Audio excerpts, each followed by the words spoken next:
Assalamualaikum warahmatullahi wabarakatuh. Di sini saya akan mempresentasikan tentang analisis kontrastif kata bilangan dan adat ma'dud dengan dosen pengampu Ibu Siti Sulaiha, Universitas Kiai Haji Abdul Wahab Hasbullah Tambak Jombang.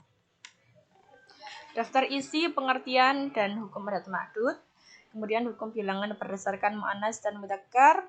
Yang ketiga pembagian adat ma'dud. Yang keempat i'rab adat.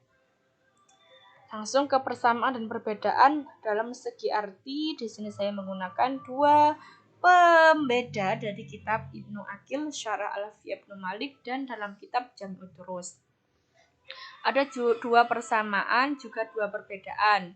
Kalau persamaan dalam kedua kitab ini artinya sama-sama, yaitu antara bilangan 3 sampai 10 itu jika bilangan 3 sampai 10 tersebut mereka itu mu'annas maka kata yang dihitung itu mudzakkar, dan begitupun sebaliknya. Dalam segi perbedaan ada dua juga. Kalau dalam kitab Ibnu Aqil ma'dud atau kata yang dihitung atau perkara yang dihitung itu berupa bentuk jamak, baik jamak taksir, jamak mu'annas atau jamak mudzakkar. Tapi kalau dalam kitab Jam'ud Durus itu disebutkan bahwasanya bilangannya dari 1 sampai 2 itu ada. Tapi kalau dalam kitab Ibnu Aqil tidak dijelaskan.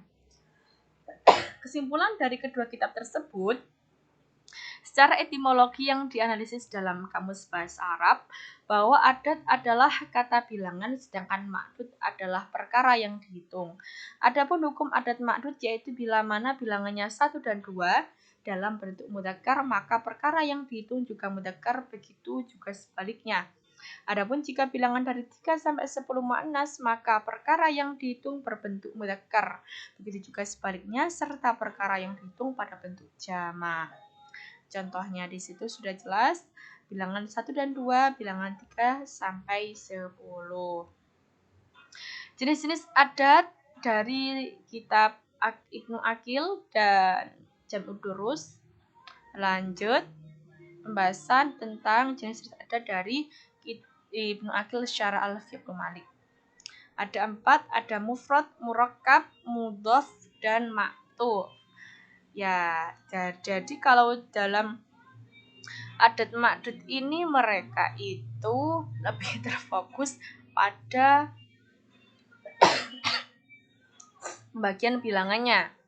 Misal dari di sini kalau mufrad dikatakan mufrad itu kalau bilangannya 1 sampai 2. Dikatakan murakkab kalau bilangannya itu 11 sampai 12 dan 13 sampai 19.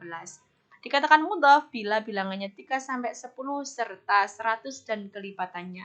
Dikatakan ma'tuf adalah apabila dimulai dari bilangan 21 sampai 99. Kenapa ma'tuf? Karena merupakan di tengah-tengah kalimat tersebut, di tengah-tengah kata bilangan ada wawu atofnya atau wawu penghubung. Kenapa terus ada yang adat mudhof? Kenapa dikatakan mudhof?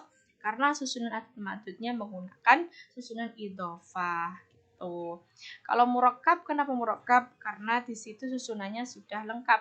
Ada fiil, ada fa'il, ada pelengkapnya. Lah pelengkapnya itu dinamakan tamyiz di kata kaukaban.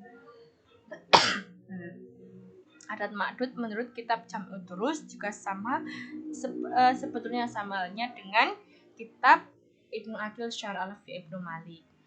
Perbedaan dan persamaan pembagian adat ma'dud dalam kitab Ibnu Aqil dan kitab Jam'ud Durus.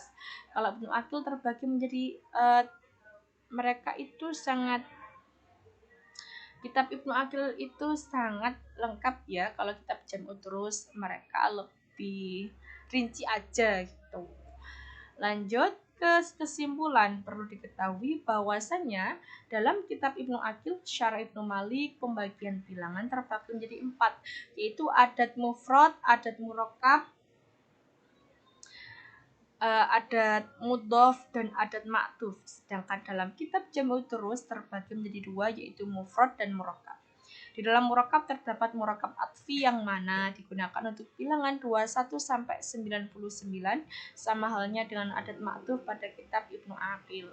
Namun pada kitab Jam'u Turus saya tidak menemukan pembahasan tentang bilangan 100 dan kelipatannya.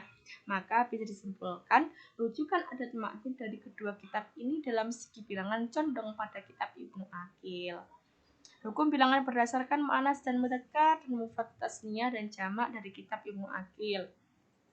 Di situ bila adat mufrad bilangannya 1 sampai 2. Hukum bilangannya mu'annas, mudzakkar. Maksudnya apa?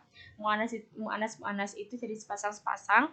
Mu'annas itu adatnya, mu'annas yang satunya lagi itu ma'dudnya. Begitu juga dengan kata yang lainnya gitu. Lanjut ke contoh aja ya. Dalam contoh dijelaskan bahwasannya adat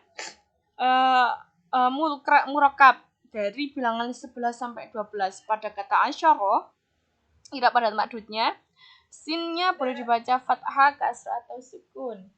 Bisa asyara, bisa usiro, bisa asyara. Tuh. Kemudian itu sudah jelas ya, sudah saya jelaskan dari sebelumnya. Di contoh-contohnya sudah jelas. Kesimpulannya dalam segi mu'annas, mudzakkar, mufrad, tasniyah atau jamak dan dalam segi kedudukan adat dan ma'dud serta i'rabnya dalam kedua kitab ini semuanya sama seperti tetapi tidak sama dalam pembahasan tentang bilangan 100 dan kelipatannya.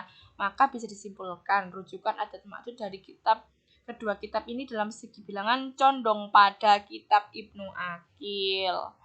Yang sekarang pembahasan tentang kata bilangan terbagi menjadi 4. Pengertian kata bilangan, jenis-jenis kata bilangan, perbedaan dan persamaan kata bilangan, dan adat ma'dud. Yang terakhir kesimpulan. Pada pembahasan kata bilangan saya menggunakan 3 ahli dalam pengertiannya. Ada Pak Hasan, ada Pak Busmen, ada Pak Kridalaksana.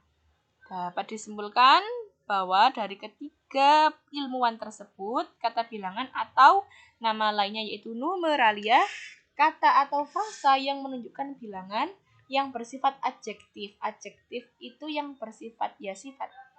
Kalau substantif itu yang maksudnya itu benda, serta tidak dapat digabung dengan kata tidak atau sangat. Nah, itu tidak bisa.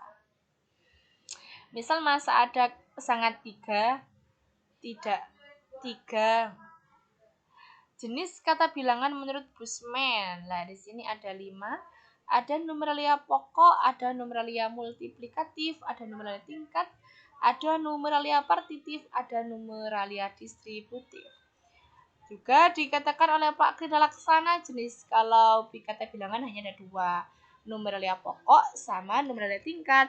Namun dari Pak Kridalaksana ini sangat sebetulnya sama saja dengan Pak Busmen, tetapi Pak Kridalaksana ini lebih terfokus pada kesimpulannya saja gitu. Tapi kesulitannya jika tidak dijelaskan secara rinci dan jelas, maka akan terjadi banyak penyelewengan. Jadi lebih memungkinkan jika kita menggunakan pendapat dari jenis kata bilangan menurut Pak Busmen. Kemudian persamaan dan perbedaannya jenis kata bilangan bisa dilihat bahwa Pak Busmen itu lebih lengkap. Kesimpulan jenis kata bilangan menurut 2 ahli tersebut secara ringkas dapat disimpulkan bahwa kata bilangan terdapat numeralia pokok, numeralia multiplikatif, numeralia tingkat, numeralia partitif, numeralia distributif, dan terakhir ya Terus persamaan dan perbedaan kata bilangan dan adat ma'dud jelas keduanya merupakan kata bilangan dan tentu ada sesuatu yang dihitung. Tapi dalam kata bilangan itu tidak ditentukan jenis kelaminnya, tetapi kalau dalam adat ma'dud ditentukan dan itu berpengaruh besar pada kata bilangan. Dan itu jadi dari adat ma'dud dan kata bilangan itu semuanya tidak harus sama. Ada beberapa perbedaan. Kesimpulan kata bilangan dan adat ma'dud yaitu Keduanya merupakan kata bilangan dan terdapat perkara atau sesuatu yang dihitung. Yang membedakan antara keduanya yaitu jika dalam kata kerja tidak ditentukan, jika dalam kata bilangan itu tidak ditentukan laki-laki atau perempuan untuk menggabungkan kata bilangan atau perkara yang dihitung. Hanya terfokus pada pembagian bilangannya. Adapun jika adat ma'dud harus menyesuaikan mudzakkar atau muannasnya sesuai dengan ketentuan bilangannya. Itulah penjelasan dari saya, kurang lebihnya mohon dimaafkan. Wassalamualaikum warahmatullahi wabarakatuh.